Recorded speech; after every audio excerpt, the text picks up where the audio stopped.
Fala galera do café, benção, bom. Queria entrar em Atos, porque algumas coisas me intrigaram em Atos. E a gente faz aquela leitura meio crítica, né? Que ninguém gosta de fazer, mas eu gosto de fazer. E aí algumas coisas começaram a tocar no meu coração, a falar comigo.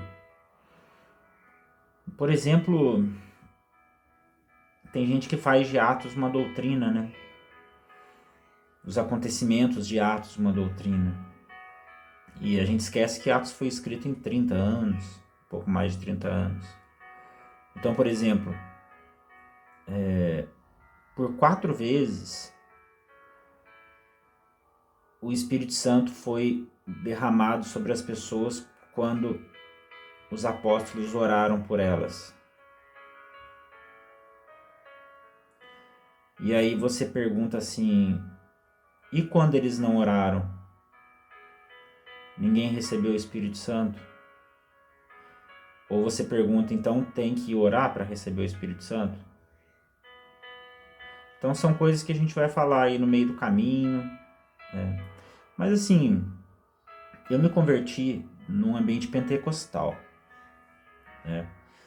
E eu lembro muito bem que eu já tinha tido algumas experiências, né? Mas tinha aquela deixa assim, né? Não, você tem que ser batizado com o Espírito Santo. Não importa se você já creu, não importa se você já foi batizado nas águas, não importa se você se arrependeu, importa que em algum momento, em algum culto, em algum horário, alguém vai orar por você e você vai ser batizado com o Espírito Santo. Isso é que importa. Mas a minha conversão, ela se deu em um ambiente pentecostal, sim. E eu acho que foi num culto de dia de semana, não tinha quase ninguém no culto. E eles cantaram aquele louvor do Salmo 90 de Moisés. Ensina-nos a contar os nossos dias de tal maneira que alcancemos coração sábio. E aquilo veio no meu coração igual um espeto de churrasco, rasgando tudo por dentro, rasgando no meio, porque eu fiquei pensando assim, como assim? Como que eu vou conseguir contar os meus dias, contar cada instante do meu dia e acertar mais do que errar, conseguir ter equilíbrio, autocontrole? Eu viajei ali assim num momento, num insight ali. Eu tenho certeza que foi ali que o Espírito de Deus se uniu com o meu, assim. Tenho certeza disso, né? Interessante, né? Esse tipo de conversão, né? Mas aí eu fiquei esperando o momento do meu batismo com o Espírito Santo, sem saber que eu já tinha sido batizado, né? Aí marcaram uma reunião lá e eu fui naquela ansiedade, né? Porque a reunião era do batismo com o Espírito Santo e nem todos iam ser batizados, né? Alguns não eram batizados. Maior crueldade, cara. Crueldade, mano. Olha, eu fui no sufoco, fui transpirando frio, achando que não ia ser batizado, né, cara? Graças a Deus naquela reunião, Deus falou que estava batizando todo mundo. Aí eu saí de lá aliviado. Meu Deus do céu, ainda bem que Deus batizou todo mundo. Então eu fui batizado também, né? Eu ainda perguntei assim, mas eu fui mesmo? Aí a pessoa foi, Deus falou que foi todo mundo. Beleza.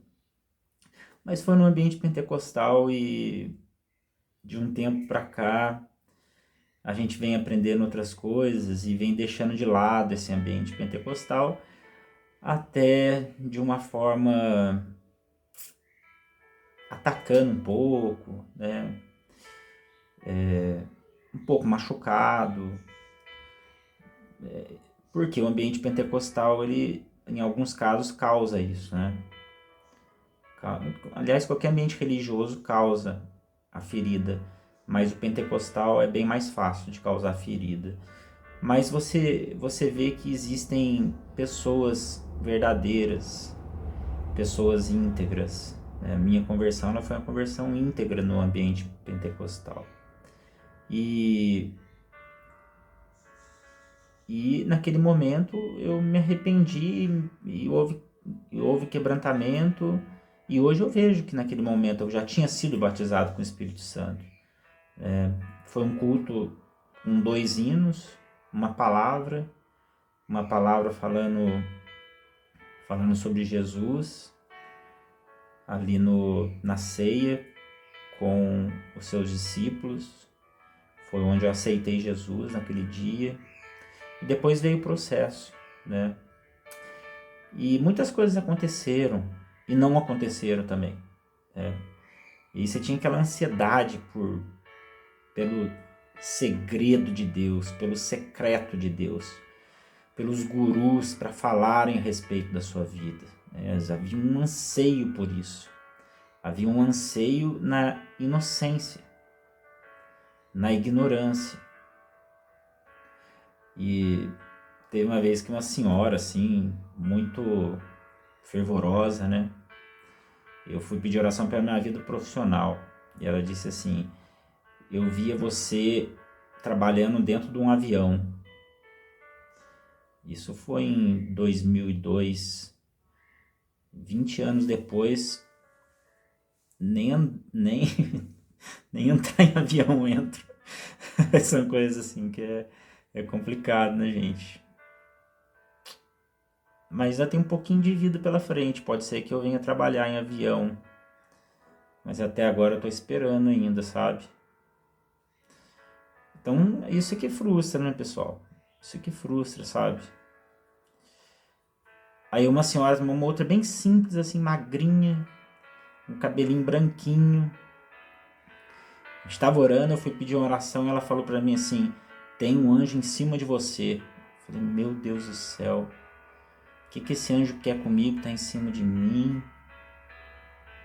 É juízo? Fiz alguma coisa errada? Coisa, né? E algumas coisas de lá pra cá mudaram, né? Porque a gente muda, a gente tem que ter renovação do entendimento. E não interessa se a pessoa vive em um ambiente pentecostal ou tradicional, porque é dividido assim, né? Ambiente pentecostal, onde o êxtase e a busca pelo poder, a busca para entender o secreto, para divulgar o secreto, a busca por gurus, não interessa. Ou se é um ambiente tradicional, que só se fala da palavra e é muito racional, e é muito equilibrado, até em excesso. As pessoas são racionais em excesso. Então, um tem vinho demais e o outro não tem vinho. Então, o que a gente deve pensar? Não deve pensar nada, só que a única coisa que a gente deve pensar é o seguinte: que tem pessoas que têm amor em um e tem pessoas que têm amor no outro. E se não tiver amor, não interessa em que ambiente você está. Se não tiver amor, melhor você ir para outra religião. Porque não adianta você falar que é evangélico. Porque a palavra não é pentecostal ou não. A palavra é amor. E depois ainda desses tempos que eu saí desse meio pentecostal, ainda assim teve uma vez que um amigo meu me levou numa igreja em Taubaté. E eles não são pentecostais, é uma igreja bem contemporânea, mas eles têm um ministério de profecia lá, sabe? Esse louvor é lindo. Eu não sei se vocês estão ouvindo. Tá um pianinho aqui. Vou aumentar um pouquinho. E aí fizeram fila lá para ir nos profetas, né? Aí eu falei: eu vou também, quem que não quer, né? Eu vou, mas eu fui meio com medo, né? Falei assim: não sei, porque se quiserem me derrubar, eu não vou cair. Pode esquecer. Não cair em hipnose, não vou cair. Ah, mas se o Espírito Santo te derrubar, primeiro ele tem que mandar a baleia para me engolir para depois eu cair, porque eu não vou acreditar. Olha só, você é um herege, então um pouquinho. Mas fui meio desconfiado, mas fui também querendo ouvir, né? Fui com o coração assim bem sincero, sabe? Para querer ouvir alguma coisa.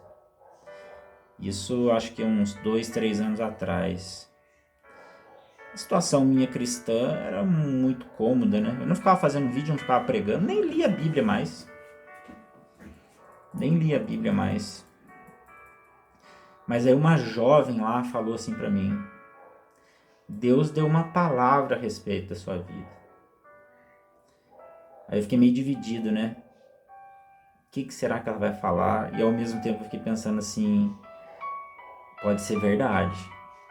E ela falou assim: a palavra é incontrolável. E eu nunca mais esqueci aquilo. Porque,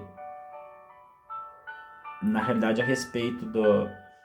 Depois disso, a minha espiritualidade, ela caiu em um ciclo, em uma situação incontrolável. Porque um dia após o outro, a mudança é incontrolável. A forma de pensar é incontrolável. A ação de amor, a atitude de amor é incontrolável. As coisas ficaram incontroláveis. A ponto da minha esposa perguntar: vem cá, mas você tá gravando tudo aí Mas e aí, qual que é o objetivo disso? Onde vai dar isso? Aí eu falo pra ela: é incontrolável. Eu uso isso como desculpa, né? É incontrolável. É incontrolável. Você grava tanto vídeo porque é incontrolável. Ficou incontrolável. O ciclo da renovação no entendimento, a forma que eu penso hoje, eu não penso amanhã. E isso não me faz mal. Porque a gente vai descobrindo coisas novas. A gente vai aguçando o nosso senso de interesse pela palavra de Deus, nosso senso de interesse pelas experiências, nossas experiências dos outros. As pessoas que vão nos afiando, como ferro afia outro ferro. Esses dias falei com um amigo meu: como ferro afia outro ferro. É incontrolável. Então a gente vê que a experiência maior é o amor em um ambiente ou outro. E também a gente vê, e a gente enxerga, a gente discerne, sem julgar, quem tem o Espírito Santo ou não. Depois nós vamos entrar mais nesse assunto. Porque Paulo descreve o fruto do Espírito Santo. E quem tem o Espírito Santo dá fruto. Lá em Gálatas. Pode ler lá. Começa com amor. Tem paz, tem bondade, tem longanimidade, tem mansidão, tem fé, tem domínio próprio. Aí você vê que esse é o fruto do Espírito Santo. E você começa a perceber também que esse fruto, ele não está somente em pessoas que oraram por elas para elas receberem o Espírito Santo e saírem falando em línguas. E muitas vezes pouco está nessas pessoas. E algumas vezes esse fruto não está numa igreja evangélica. E muitas vezes pouco está numa igreja evangélica. E você começa a perceber que esse fruto ele pode estar em outras religiões, ele pode estar em outras famílias. Ele pode estar em famílias que não frequentam igreja, pode estar em família que frequenta igreja. Pode estar em família que frequenta igreja católica. Pode estar em família que frequenta igreja pentecostal. Pode estar em família que frequenta igreja carismática, neopentecostal, tradicional. É o fruto do Espírito. Quem que vai falar para a pessoa: não, você não pode viver bem assim, você tem que viver de forma ruim, porque você não está na minha religião, então você não pode ter o fruto do Espírito, você não pode ser batizado com o Espírito Santo. Não tem como te fechar isso, essa conta. Não tem como te limitar isso, né? Então, pra gente finalizar aqui, para começar outro vídeo, a gente vai começar a falar de Atos, E um dos assuntos, talvez no meio, seja esse. Essas 4 operações em Atos, são 4 vezes que oraram com um grupo de pessoas para eles receberem o Espírito Santo. E depois eles falaram em línguas. Aí a pergunta é a seguinte: tem que orar para a pessoa receber o Espírito Santo? E a outra pergunta é a seguinte: quem recebe fala em línguas? E isso pode acontecer, como também não precisa acontecer. Não precisa acontecer, não é um mandamento.